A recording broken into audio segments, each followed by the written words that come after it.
Seorang wanita asal Australia berinisial RTK 25 tahun menjadi korban pemerkosaan di sebuah kos Jalan Tengku Umar Barat, Gang Bucu Telu 1 Denpasar Barat, Jumat 2 Desember. Pelakunya asal Nigeria berinisial IJZ 23 tahun. Kasus tersebut telah dilaporkan ke Polresta Denpasar dan pelaku masih dalam pencarian polisi. Kabid Humas Polda Bali Kombes Pol Stefanus Atake Bayustianto menerangkan peristiwa bermula ketika korban berkunjung ke Vince Beach Club, Canggu, Kuta Utara sekitar pukul 19:17. Saat itu korban bersama 2 orang warga Indonesia dan 2 orang dari Nigeria.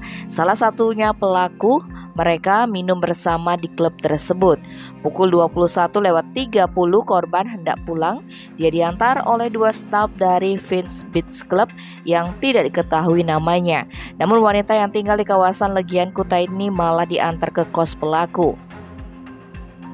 Sesampainya di tempat kejadian perkara, IJZ membawa RTK ke kamar. Mirisnya wanita itu dipaksa berhubungan seksual. RTK pun melawan hingga dapat meloloskan diri melalui jendela setelah mendorong pemuda tersebut. Akibat perlakuan bejat IJZ, korban mengalami sakit di kemaluannya dan sejumlah luka sehingga memutuskan untuk melapor ke polisi. Satreskrim Polresta Denpasar telah menindaklanjuti laporan tersebut. Kini kasus tersebut masih dalam proses penyelidikan karena terlapor masih dalam pencarian. Tim Bali Express melaporkan.